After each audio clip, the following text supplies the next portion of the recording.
तो guys incident details के और एक एपिसोड में आपका स्वागत है, जिसमें हम doctor strange in the multiverse of madness movie के उन सारे माइंड ब्लोइंग नई डिटेल्स के बारे में बात करेंगे जो कि मुझे हाल ही में मिले हैं। और इनमें से कुछ डिटेल्स तो खुद मूवी के डायरेक्टर सैम रेमी ने रिवील किए हैं। इसलिए गाइज आज की वीडियो काफी अमेजिंग होने वाली है, इसलिए वीडियो को एंड तक जरूर देखिएगा।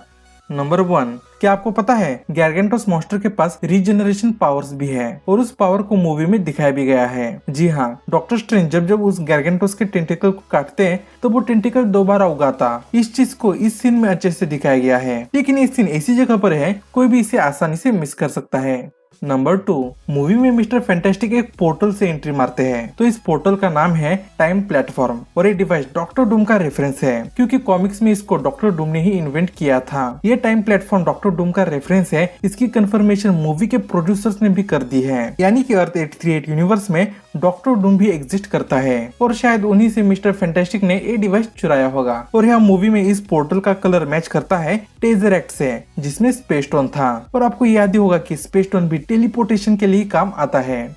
नंबर 3, सैम रेमी ने अपने केविन फीजी को जब बताया कि वो मूवी में ब्लैक बोर्ड को इस्तेमाल करना चाहते हैं, तब वो आइडिया केविन फीजी को पसंद तो आया, लेकिन वो थोड़ा कंफ्यूज थे कि वांडा ब्लैक बोर्ड को कैसे हरा पाएगी। उन्होंने ये बात सैम रेमी से भी कही कि ब्लैक बोर्ड के सिर्फ मुंह खोलते ही वांडा तो गई। इस पर सैम रेमी पलट के बोलते हैं, कौन सा मुंह है, तो उस चीज को उन्होंने मूवी में ही डाल दिया। ब्लैक बोल्ट ने जरा सा मुंह खोला तो तुम खत्म हो जाओगी। कौन सा मुंह? नंबर 4, कामारताज की फाइट के time Scarlet Witch mirror dimension में फंस जाती है, तो ये सीन एक्चुअली रेफरेंस है अवेंजर्स इशू 171 कॉमिक का, क्योंकि उसमें भी स्कारलेट विच ऐसे ही एक मिरर जैसी जगह पर ट्रैप हो जाती है और वो कंफ्यूज हो जाती है कि वो अपने मैजिक को खुद पर बिना रिफ्लेक्ट हुए कैसे यूज करे। तो कुछ वैसा ही मूवी में भी दिखाया गया है। नंबर 5, ये सीन जिसमें स्कारलेट विच अपना हाथ मिरर में घुसाती है और मिरर पानी जैसा दिखने लगता है, ये सीन रेफरेंस है इविल डेड मूवी के इस सीन का। नंबर 6, मूवी में आपने एक चीज जरूर नोटिस की होगी कि डिफेंडर स्ट्रेंज को दफनाने के बाद वो मूवी के एंड में अपनी ग्रेव से जब बाहर आता है तो वो कुछ ज्यादा ही ज़ॉम्बी जैसा दिखने लगता है, क्योंकि ऑब्वियस सी बात है कि दफनाने की वजह से उसकी बॉडी डिकम्पोज होने लगी थी। लेकिन मूवी के क्रिएटर्स ने अब और एक सीक्रेट रिवील किया है कि उस रिबन मॉन्स्टर की वजह से डिफेंडर स्ट्रेंज सिर्फ बुरी तरह जख्मी होकर नहीं मारा था, बल्कि उस मॉन्स्टर के अटैक से वो एलियन वायरस से इन्फेक्ट भी हुआ था, और उसी की वजह से मरने के बाद डिफेंडर स्ट्रेंज की बॉडी काफी जल्दी डिकम्पोज होने लगी, जिससे वो मूवी के एंड में ज्यादा ज़ॉम्बी जैसा दिखने लगा।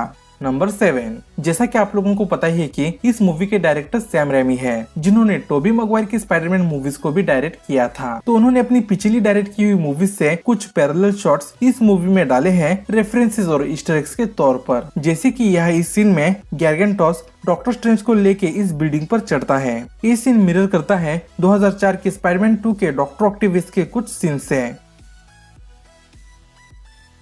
और फिर अमेरिका चैवेज को बिल्डिंग के एज पर दिखाना और मॉन्स्टर और हीरो की फाइट बिल्डिंग के साइड पर होना, ये सीन काफी हद तक फील देता है स्पाइडरमैन 2 मूवी की इस बिल्डिंग के साइड वाली फाइट सीक्वेंस का।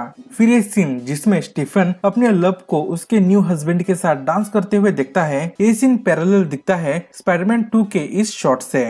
और फिर स्टीफन का और अपने पीटर पार्कर का ए सीन, ये दोनों सीन भी काफी सिमिलर दिखते हैं और दोनों शॉट का कैमरा एंगल भी सेम है। और कैप्टन कार्टर की डेथ पैरेलल दिखती है ग्रीन गॉब्लिन के डेथ से, क्योंकि दोनों को ही अपने ही वेपन से चोट लगती है। बीच में फिर फेस का क्लोजअप दिखाया जाता है एंड डुडुम।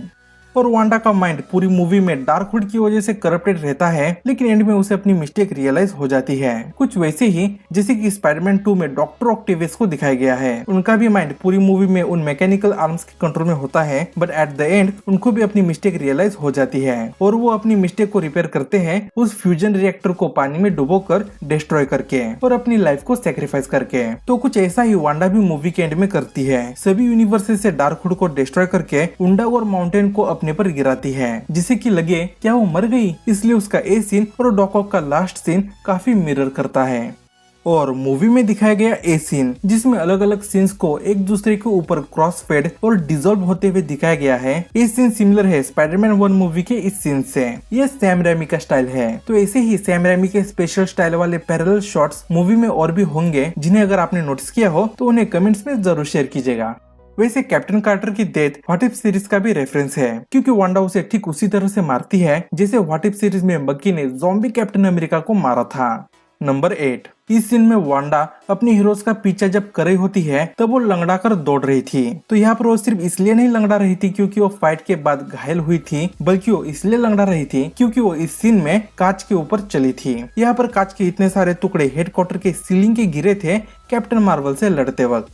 नंबर 9। और यहाँ पर वांडा का ऐसे लंगड़ा कर इनका पीछा करने वाला सीन रेफरेंस है द शाइनिंग मूवी के इस सीन का, जिसमें जैक निकोलसन का कैरेक्टर भी लंगड़ा कर ही डैनी का पीछा करा होता है। नंबर 10। इस सीन में यहाँ डॉक्टर स्ट्रेंज के पीछे साइन बोर्ड पर स्टैनली लिखा होता है, जो कि रेफरेंस है अपने लेजेंडरी स्टैन ली का। आई नो आप कहोगे कि अरे स्टैनली की स्पेलिंग थोड़ी ना है, लेकिन नहीं, ये रेफरेंस उन्हीं का है क्योंकि अपने स्टैनली का रियल नेम स्टैनली मार्टिन लीवर था और उनकी इस ओरिजिनल स्पेलिंग से उनको इससे पहले द इनक्रेडिबल हल्क मूवी में भी ट्रिब्यूट दिया गया था स्टैनलीज पिज्जा पार्लर को दिखाकर।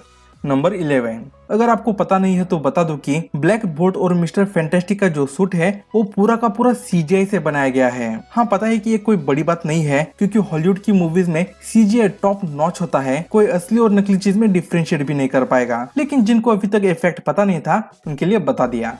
नंबर 12। मूवी में पहले अमेरिका चैवेज को अपनी पावर्स पर कंट्रोल नहीं था, लेकिन बाद में वो अपनी पावर्स पर कंट्रोल पा लेती है। तो मार्वल ने इस चीज को विजुअली भी दिखाने की कोशिश की है। जी हाँ, अमेरिका चैवेज से जब भी एक्सीडेंटली पोर्टल खुलता था तब उस पोर्टल में हम देख सकते हैं कि मल्टीपल स्टार्स अपीयर होते थे, जो कि शो करता है कि एक साथ कई पोर्टल्स खुले हैं। लेकिन मूवी के एंड में उसे पावर्स पर कंट्रोल होने पर जब वो पोर्टल खुलती है तब एक ही पोर्टल अपीयर होता है। तो मार्वल ने काफी बढ़िया डिटेल यहाँ पर डाली है।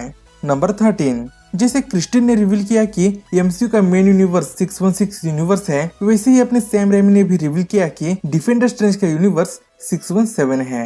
नंबर 14। डॉक्टर स्ट्रेंज और क्रिस्टिन जब इनकर्जन वाले यूनिवर्स में एंटर करते हैं तब वो लोग उसी सेम जगह से गुजरते हैं जहाँ से डॉक्टर स्ट्रेंज और अमेरिका चैवेज गए थे 838 यूनिवर्स में जाने के बाद। नंबर 15। इस सीन में अमेरिका चैवेज और वोंग स्पेनिश में बात करते हैं।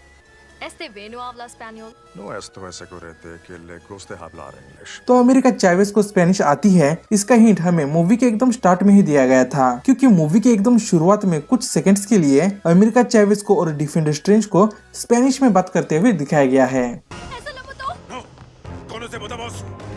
नंबर 16। मोर्डो डॉक्टर स्ट्रेंज से लड़ते वक्त वॉल्टिंग वुड्स ऑफ वेल्टोर का इस्तेमाल करता है। इनके बारे में पहली बार मेन यूनिवर्स के मोर्डो ने बताया था फर्स्ट डॉक्टर स्ट्रेंज मूवी में। वैसे मूवी के स्टार्ट में डिफेंडर स्ट्रेंज भी इन्हीं वुड्स का इस्तेमाल करता है आराम से लैंड करने के लिए, जस्ट मैजिक का कलर अलग है।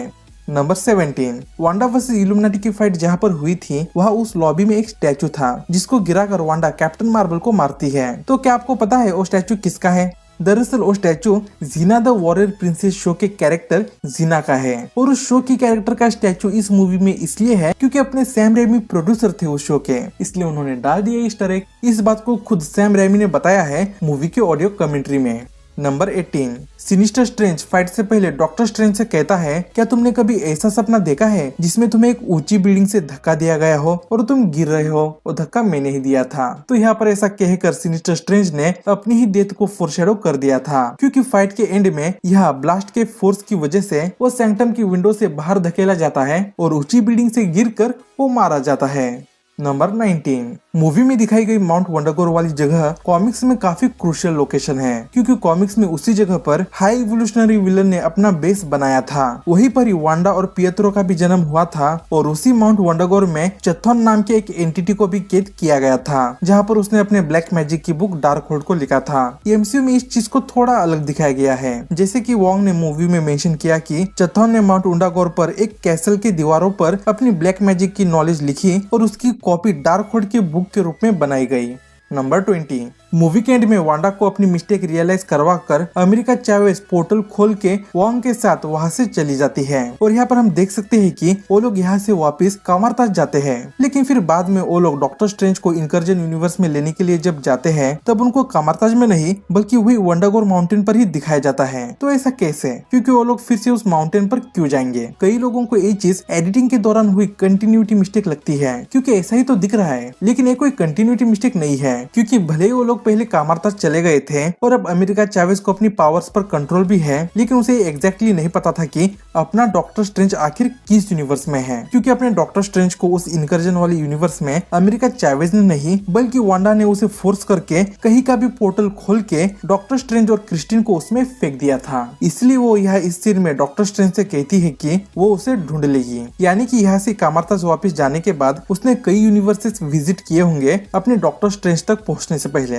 और ढूंढते ढूंढते वो लोग फिर से वंडरगोर माउंटेन पर पहुंचे होंगे। तो आज के लिए बस इतना ही। ऐसी ही इंटरेस्टिंग और भी डिटेल जानने के लिए आप मेरी ये 2 वीडियो जरूर देखिएगा, और इस वीडियो के माध्यम से आपको कुछ भी नया जानने मिला हो तो यार मेरी इतनी मेहनत के लिए इस वीडियो को एक लाइक और मेरे चैनल को सब्सक्राइब करके बेल आइकन को प्रेस कर दीजिएगा। तो मिलते हैं next time with more interesting content.